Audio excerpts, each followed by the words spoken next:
সারা দেশের মতো সিলেটেও জেঁকে বসেছে শীত, তবে সেই কুয়াশার চাদর ভেদ করেও উত্তাপ ছড়াচ্ছে বাংলাদেশ প্রিমিয়ার লিগ বিপিএল। নানা আলোচনা সমালোচনা তো আছেই, তবে এবার শুধুমাত্র আলোচনায় বিপিএল নয়, আলোচনার কেন্দ্রে টাইগারদের টি-20 বিশ্বকাপের স্কোয়াড। সেই স্কোয়াড নিশ্চিত হতে পেরেছে স্টার প্লে। একটা ছোট্ট মিটিং হয়েছে, মিটিংয়ে সিদ্ধান্ত হয়ে গেছে কোন 15 জন বাংলাদেশের হয়ে এবার প্রতিনিধিত্ব করবেন টি-20 বিশ্বকাপে।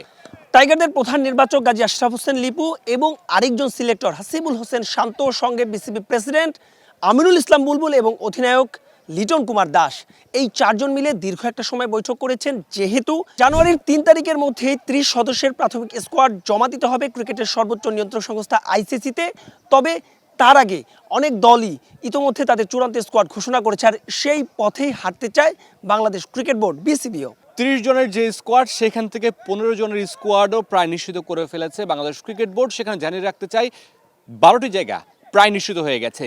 3টি যে জায়গা আছে, 3টি জায়গার জন্য 6 জনের একটা লড়াই চলছে, সেটাই আমরা জানবো মাহবুব রিমনের কাছ থেকে। যদি আমরা একেবারে টপ অর্ডারের কথা বলি, তবে গেল বছরের পারফরমেন্স এবং চলতি বিপিএলে সেই জায়গাটায় সাইফ হাসান, তানজিদ তামিম এবং ইমন। এছাড়াও রয়েছেন, যদি 4 নম্বরের কথা বলি, তাওহিদ হৃদয়, লিটন কুমার দাস 5 নম্বরের জায়গায়। এবং এখানে আরেকটা নাম আসতে পারে, সেটা হচ্ছে বাংলাদেশের টেস্ট ক্যাপ্টেন নাজমুল হোসেন শান্ত। রাজশাহীর হয়ে এবার বিপিএল মাতাচ্ছেন, দুর্দান্ত সেঞ্চুরি করেছেন, তাকেও কিন্তু বেশ ভালোভাবে বিবেচনায় রেখেছে নির্বাচক প্যানেল। এই 6টা স্লটের পরে বাকি 2টো স্লট, অর্থাৎ 8 জন জেনুইন ব্যাটসম্যান নিয়ে বিশ্বকাপে খেলতে যেতে চায় বাংলাদেশ ক্রিকেট বোর্ড এবং নির্বাচকরা। সেই 2টো স্লটের জন্য ক্যান্ডিডেট রয়েছেন 4 জন। মামুন, যেখানে 4 জনের কথা বলছেন সহকর্মী মাহবুব রিমন, সেখানে বড় নামটা আসবে জাকির আলী অনিক। তিনি কি এবারে বিশ্বকাপ স্কোয়াডে থাকছেন, 15 জনের স্কোয়াডে? তার সাথে কিন্তু একজন প্রতিদ্বন্দ্বীও আছেন রিমন, উইকেট কিপিংয়ে সেই প্রতিদ্বন্দ্বীর নাম মাহিদুল ইসলাম অঙ্কন। যতদূর জানতে পেরেছি, জাকির আলী অনিক অথবা মাহিদুল ইসলাম অঙ্কন, এই দুজনের মধ্যে একজন পাবেন বিশ্বকাপের টিকিট, এবং 7 নম্বর পজিশনের ক্যান্ডিডেটও কিন্তু 2 জন। মামুন, অবশ্যই নুরুল হাসান সোহান, তিনি কি বিশ্বকাপ স্কোয়াডে থাকছেন, নাকি তার সাথে প্রতিদ্বন্দ্বিতায় আছেন শামীম পাটোয়ারি?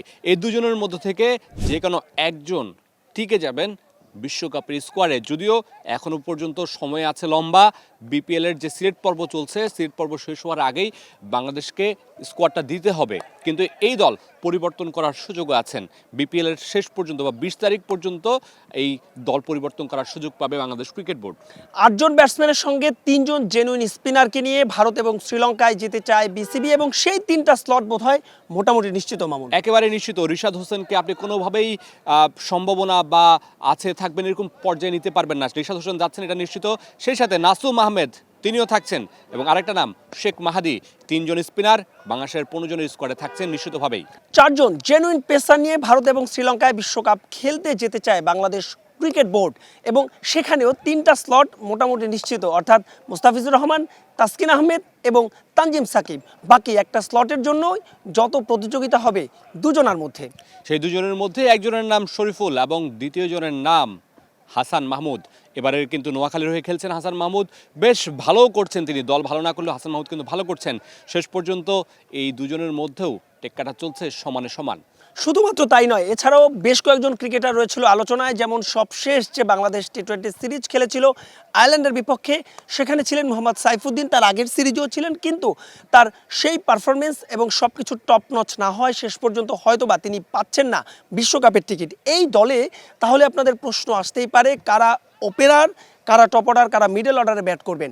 সেক্ষেত্রে বোধহয় সমাধান আছে। মামুন, সমাধান আছে। আমরা যদি দেখি একটু পারভেজ হোসেন ইমনকে নিয়ে কথা বলি। পারভেজ হোসেন ইমন এবারের বিপিএলে 4-এ ব্যাট করছেন, এবং এটা ন্যাশনাল টিম থেকেই তাকে বার্তা দেওয়া হয়েছে বা দলকে বার্তা দেওয়া হয়েছে যে আমরা ওভাবেই পারভেজ হোসেন ইমনকে 4-এ চিন্তা করছি। তাহলে ওপেনারকে? ওপেনার আছেন আপনার কাছে সাইফ হাসান এবং তানজিদ তামিম, কিন্তু তাহলে রিমন ব্যাকআপ ওপেনার কে থাকছে? ব্যাকআপ ওপেনার লিটন কুমার দাস, যিনি দীর্ঘ একটা সময় জাতীয় দলে ওপেনিং করেছেন 3 ফরম্যাটে, অর্থাৎ 3 ফরম্যাটে তিনি নিয়মিত খেলছেন, তবে টি-20 এবং ওয়ানডেতে তিনি ওপেনিং করেছেন। ব্যাকআপ ওপেনার লিটন কুমার দাস এবং নাজমুল হোসেন শান্ত, যিনি কিনা রাজশাহীর অধিনায়ক, দুর্দান্ত পারফরমেন্স করেছেন, একমাত্র সেঞ্চুরি করেছেন এবারের বিপিএলে এখন পর্যন্ত, এবং যে বাকি 2টো ইনিংস, সে 2টো ইনিংসেও তিনি দারুণ পারফরমেন্স করেছেন। তিনি হয়তো টপ অর্ডারে তাকে দেখা যেতে পারে, এবং শেষ পর্যন্ত যদি ওপেনিং ক্রাইসিসটা হয়ে যায়, অর্থাৎ ওপেনাররা যদি ভালো না করে, সেক্ষেত্রে হয়তোবা লিটন কুমার দাসকে ওপেনিং করে নাজমুল হোসেন শান্ত হয়তোবা টপ অর্ডারে খেলবেন। এবং মিডল অর্ডারে যে সমস্যার সমাধানের কথাটা বললেন পারভেজ হোসেন ইমন, যিনি কিনা ইতোমধ্যে 2টো 50 তুলে নিয়েছেন, সেই ইমনই হয়তোবা হতে পারে আস্থার অন্যতম ভরসার নাম।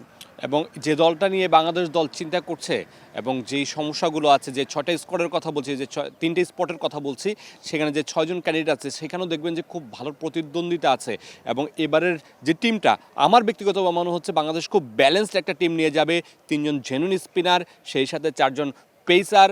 আপনি মিডল অর্ডারও দেখবেন যে হচ্ছে প্রতিদ্বন্দ্বিতা আছে, জাকির আলী অনিক, নাকি অঙ্কন, নাকি আপনার সোহান, নাকি শামীম পাটোয়ারি। বেশ ভালো একটা প্রতিদ্বন্দ্বিতার মধ্যে দিয়ে যাচ্ছে এবং বাংলাদেশের টি-20 বিশ্ব এবার কিন্তু ভালো করার ভালো সম্ভাবনা রয়েছে। সবকিছু জানতে আনুষ্ঠানিক ঘোষণার আগ পর্যন্ত অপেক্ষা হয়তো করতেই হচ্ছে। তবে আমরা যতদূর জানতে পেরেছি 3 তারিখ অর্থাৎ 3 জানুয়ারির মধ্যে আইসিসিকে যে 30 সদস্যের স্কোয়াড জমা দিতে হবে, তবে 30 সদস্য নয় 15 সদস্যের চূড়ান্ত স্কোয়াডই জমা দিতে চায় বাংলাদেশ ক্রিকেট বোর্ড। তবে সেটা কবে আনুষ্ঠানিকভাবে গণমাধ্যমে জানিয়ে দেওয়া হবে সেটা এখনো নিশ্চিত নয়। তবে অফিসিয়াল ঘোষণা কবে আসবে সেটার অপেক্ষায় নিশ্চয়ই থাকবো। তবে স্টার প্লে সবার আগে যে তথ্য জানতে পেরেছে সেটা নিশ্চয়ই স্টার প্লের যে দর্শকরা আছেন তাদেরকে সবার আগে জানাতে চায়। এবং এই যে 15 জনের স্কোয়াড সবার আগে সম্ভবত স্টার প্লেই বলছে এবং সেটাই হয়তোবা হবে। Mamunur Rashid, star news, Sylhet.